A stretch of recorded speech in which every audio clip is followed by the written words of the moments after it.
Alhamdulillahirabbil alamin wassalatu wassalamu ala asyrafil mursalin sayyidina Maulana Muhammadin wa ala alihi washabihi asmin amma ba'du. Yang kita hormati bersama Bapak Ketua Umum Haji Suharso Munarfa, juga Kiai Haji Mustafa Abdul Sirat, ada Habib Ahmad bin Idris Al-Habsyi, Bapak Sekjen, Mas kami Gus Arwani Tomafi, semua pengurus DPB, DPW dan DPC se-Indonesia. Di sini di pondok kami ada Gus Hakim Hashim, ada Ketua DPC P3 adik saya, Umam, Zaimul Umam, ada Gus Rosid, Sekjen, ada Mbah Wi, ini ada Mbak Janah, masih keluarga semua di sini. Saya diminta untuk tausiah merawat apa ini judulnya apa? Merawat persatuan dengan pembangunan. Sedikit cerita di beberapa polemik keilmuan. Ada satu antitesis bahwa pada akhirnya itu ya yang menjadi akhir dari perjuangan itu diantaranya kemenangan. Di beberapa khazanah yang saya baca, karena keilmuan itu yang saya tekuni. As-solahiyah atau al-mulkiyah la tunafis solahiyah. Jadi kemenangan baik dengan bentuk apapun, asal dengan cara yang baik, itu tidak berlawanan atau tidak menghilangkan status kesolehan.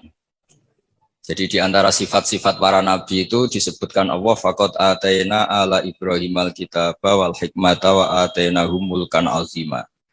Jadi di antara sifat para nabi adalah diberikan mulkan azima. Diberikan kekuasaan yang besar. Tentu besar itu bisa dengan arti menang, tapi menang demi kebaikan. Di sini saya di antaranya pernah menulis Al-Intisar Limadzahibi Syekhina tentang pilihan-pilihan manhaj atau metode Mbah Maimun yang tentu bersanad sampai Wali Songo, juga tentu sampai Rasulullah SAW. Ada khazanah yang selalu dibaca kita di kitab Ihya yang berbunyi Ra'sul Akli Ba'daddin at-tawaddud ilan nas wastina'ul ma'ruf ila kulli barrin wa fajirin.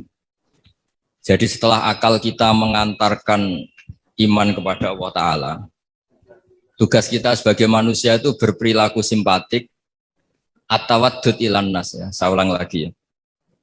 Kita punya akal. Akal kita, kecerdasan kita untuk merumuskan, mengantar kita menemukan Tuhan, menemukan Allah, menemukan Tuhan yang Maha Esa. Kedua, at-tawaddud ilan nas. Akal kita kerahkan, kita pakai untuk supaya kita ini berperilaku simpatik. At-tawaddud ilan nas. Karena awal orang ikuti kita itu kalau simpatik dengan kita. Dulu kita sering dengar cerita-cerita kuno, kalau orang merebut kerajaan itu ya lewat kesaktian. Bahkan cerita-cerita kuno itu kalau antar orang sakti ingin menguasai perempuan yang cantik itu juga adu kesaktian sampai ada yang meninggal. Lalu era modern di seluruh tren dunia itu ditemukan sistem kompetisi yang sehat. Sehingga yang menang itu aturan mainnya ditentukan. Entah dipilih secara mayoritas, entah dengan kualifikasi apa, tapi yang jelas itu dihindari safku dima, yang namanya pertumpahan darah. Jadi itu yang paling lama yang kita ikuti. Disebut wa'id akhadna saqakum latasfiku nadima'akum. Jadi pertama yang harus kita hindari dalam kompetisi, jangan sampai ada pertumpahan darah. Sehingga di antara kebesaran Sayyid Hasan bin Ali ketika dipuji Rasulullah SAW, inna bniha adalah sayyidun wa inna wa ta'ala sayuslihu bi baina fi'atin azimatin. Saya ini, Nabi kalau menyebut tidak cucu tapi anak-anak saya ini la sayyidun, orang yang luar biasa, dan dia akan mendampingkan dua kelompok besar. Sehingga damai ini yang kita cari, termasuk kalau saya maknai kenapa dulu Mbah Maimun berpolitik. keluarga kami ya, bapak saya, Pak D. Taifur, Mas Arwani, Sekjen itu juga berpolitik. Itu bukan masalah politik sebagai rebutan kekuasaan, tapi sebagai bahwa kompetisi dengan cara yang menghindari pertumpahan darah. Kita punya cara untuk seni ya, kalau boleh dibahasakan seni merebut kekuasaan tapi menghindari pertumpahan darah. Ini penting. Jadi kata kuncinya itu hindari safkud dima, pertumpahan darah. Karena islah atau musolahah atau berdamai itu adalah sifat yang Rasulullah SAW memuji cucunya atau disebut anaknya yuslihu baina dan azimaten. Jadi bekerja untuk perdamaian itu diantara caranya dibikinlah cara kompetisi yang sehat, mendirikan partai terus aturan yang menang begini dan yang kalah harus legowo, terus yang menang dijaga oleh konstitusi, itu aturan-aturan yang disahkan oleh kaidah-kaidah usul fikih kita. Terus wastina'ul ma'ruf ila kulli barrin wa fajirin, dan berbuat kebaikan pada orang baik maupun orang tidak baik, fajir. Kita tahu dalam kaidah sosiologi al-insan abdul ihsan, manusia itu pasti budak kebaikan. Jadi kalau ada orang ya bisa baik bisa buruk, mentalnya belum jelas. Kalau sowan orang baik dimarahin terus, kalau dolan ke orang buruk dijamu, dikasih makan, dikasih kopi gratis, sementara ke orang baik hanya dimarahin. Kira-kira bandulnya kemana? Pasti ke orang yang jelek ini.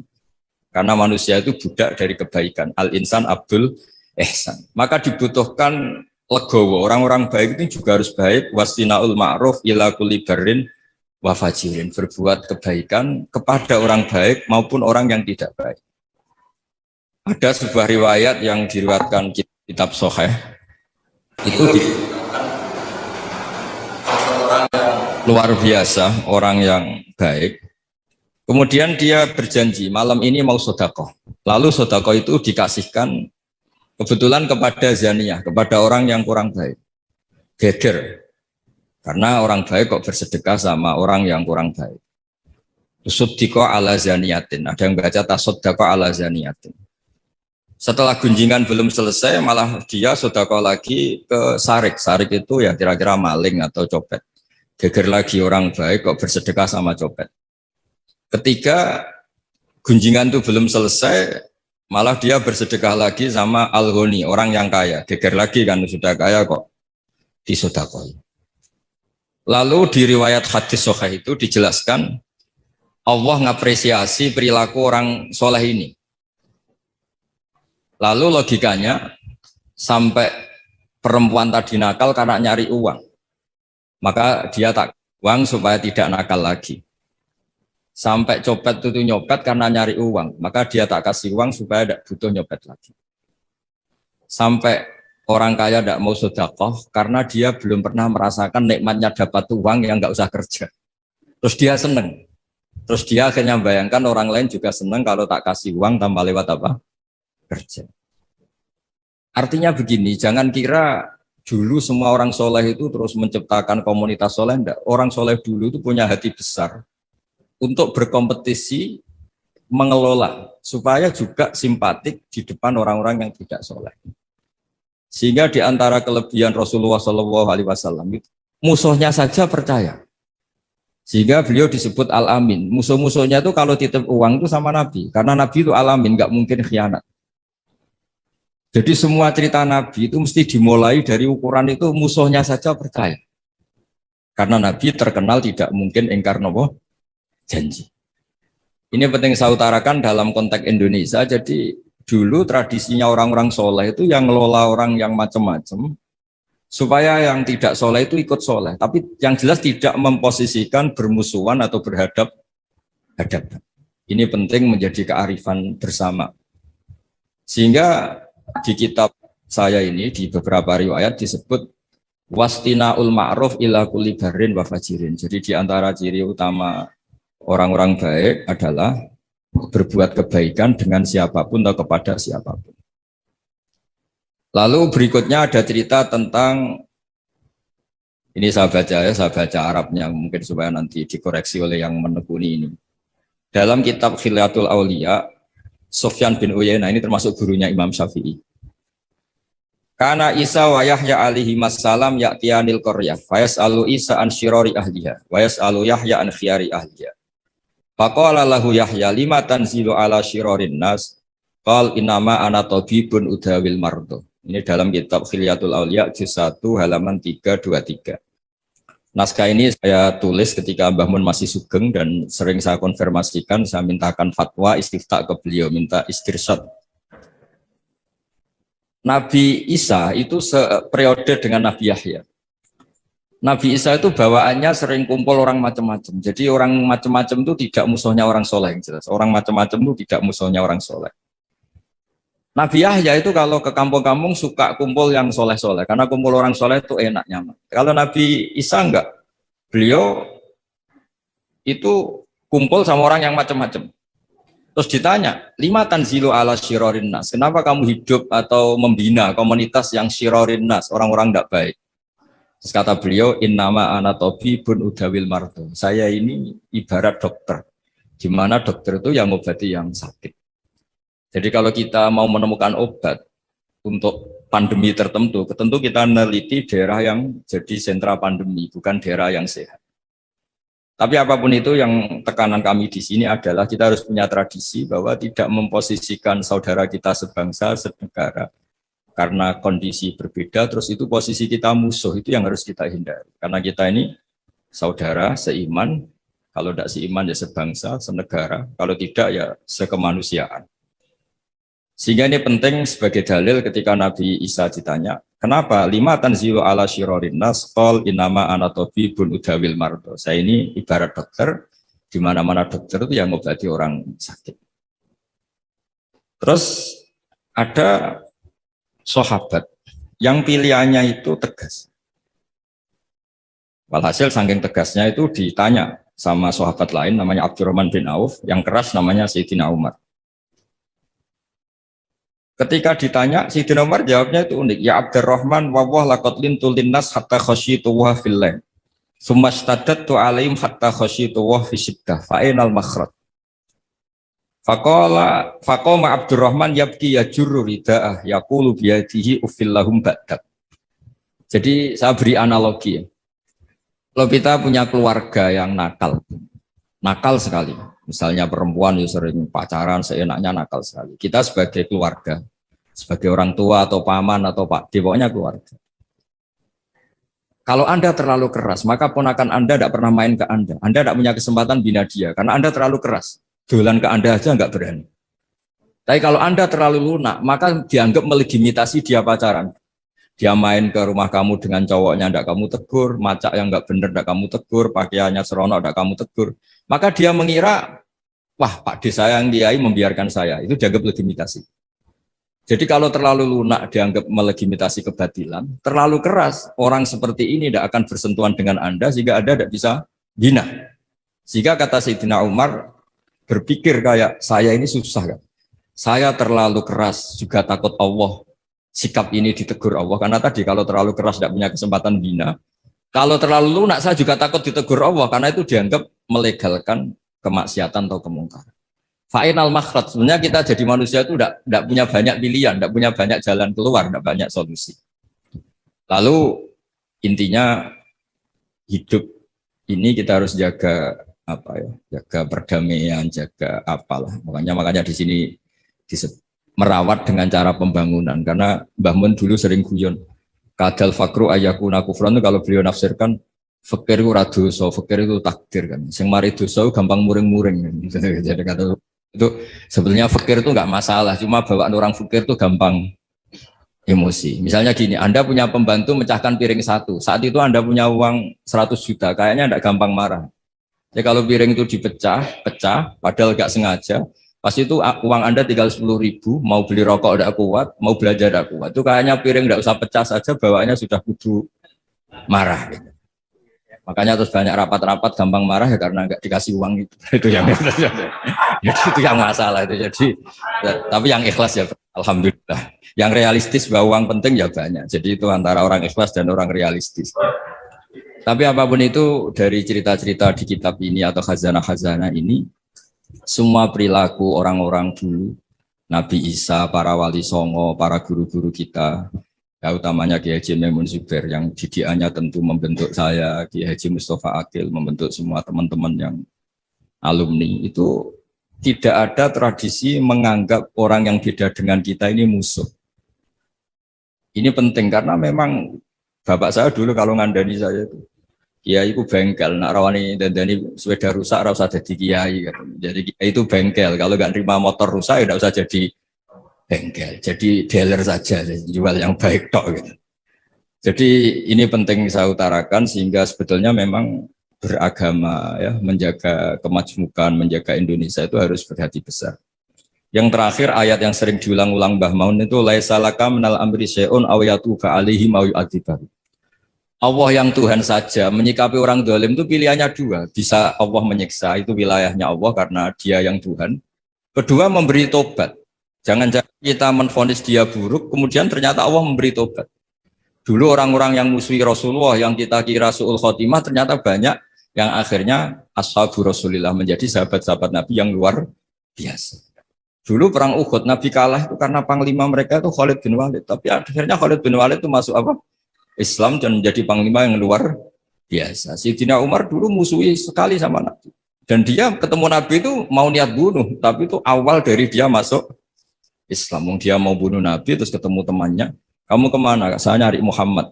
Karena dia merusak agama kita, kata Umar. Tidak usah nyari Muhammad, adik kamu sekarang sudah ikut aliran. Ya, zaman itu disebut ikut agama Muhammad. Setelah ke adiknya, ternyata adiknya baca Quran sama suaminya, kemudian itu menjadi awal Islamnya Sayyidina Umar. Kita tidak pernah tahu. Awal Islamnya Umar itu setelah ingin mencari Nabi, ingin membunuh Nabi. Tapi ketemu temannya, terus diingatkan adiknya sudah Islam, dijemput, kemudian malah akhirnya dia masuk Islam. Khalid bin Walid itu dalam banyak khazanah disebut, dia masuk Islam itu karena melihat orang Islam kalah. Dia dengar-dengar, ya memang dengar, kalau Rasulullah itu pesan jangan pernah kamu keluar dari gunung. Setelah turun dari gunung, akhirnya orang Islam kalah. Itu Khalid bin Walid terus dia awalu, kata beliau, pertama yang menjadikan saya Islam itu gara-gara peristiwa itu. Ini orang luar biasa. Sahabatnya saja kalau melanggar aturannya ditegur Allah, diberi sanksi. Apalagi orang lain. Terus dia kepikiran akhirnya masuk Islam. Jadi Mbah Mun berkali-kali bilang, Allah yang Tuhan saja, yang otoritas segala di tangannya itu, kemungkinan memperlakukan orang zalim itu bisa memberi tobat atau menyiksa. Kenapa kita semangat kita hanya membayangkan orang zalim itu disiksa, padahal bisa saja Allah memberi tobat. Begitulah yang dilakukan Rasulullah SAW ketika melihat orang yang sangat buruk lah perilakunya sama Rasulullah, Nabi malah berdoa, wa mahdi qaumi fa innahum la ya'lamun. Doakan kaum saya ya Allah karena mereka seperti itu karena tidak tahu. Jadi saya mohon ya merawat untuk kemajuan, merawat kemajmukan untuk kemajuan itu ya kira-kira gitulah. Orang kalau hak kemanusiaannya tersampaikan, hak-haknya sebagai warga kesampaian, hak-hak sebagai warga negara juga kesampaian. Insya Allah disuruh atau diminta melaksanakan kewajiban juga mau. Kita tidak perlulah tahu urutannya, diberi haknya dulu baru diwajib-wajibkan apa diwajib-wajibkan dulu baru diberi haknya. Itu nanti kalau debat terus selesai. Yang jelas saya mohon semuanya biasa mendengar. Saya sering ditanya, Gus kok jarang datang di rapat-rapat penting. Saya mesti bilang analogi gini, kalau ada menteri rapat ketahanan pangan, ya bagus. Tapi yang Pak petani-petani tidak usah rapat nanam padi, itu sudah di atas rapat tuh. Karena barokahnya nanam padi otomatis ada ketahanan apa? Pangan. Daripada rapat terus tapi nggak pernah nanam padi. Ada rapat mempertahankan mazhab ahli sunnah wal jamaah rapat terus. Saya tidak pernah rapat tapi baca kitab terus tentang ahli sunnah wal jamaah. Nah, makanya ini ada Bahwi rapat terus kemajuan P3 tapi tidak pernah turun ke bawah. Orang mau P3 sing didelok ya kiai-kiai itu. Ya ini P3 melu P3 bukan karena hasil rapat. Ini kebuatan gojol biasa mawon. Maksudnya cara kula niku ya sing rapat nggih monggo, tapi sing langsung aksi nggih monggo. Karena ya tadi dalam dakwah itu pilihannya banyak. Saya kira demikian ini khazanah yang saya terima ya, saya serap dari ajaran-ajaran Kiai Haji Maimun Zubair. Bang beliau itu sering cerita gimana menghadapi orang-orang yang beda pendapat, beda kultur, supaya kemasmukan ini terjaga secara baik. Karena kalau sudah terjaga secara baik, itu kita bisa hidup damai, karena di antara ciri kita adalah memang dari dulu-dulunya, saya ulang lagi, dari dulu-dulunya kebaikan itu harus kita jaga. Masyhur itu di hadis-hadis tentang hakul jiron, ada tetangga yang punya 3 hak kata Rasulullah, yaitu dia tetanggamu, dia seagama dengan kamu, dia keluarga kamu. Berarti punya berapa? 3 hak. Ada yang punya 2 hak saja. Dia seagama dengan kamu, dia tetanggamu, tapi dia tidak sedarah sekeluarga dengan kamu.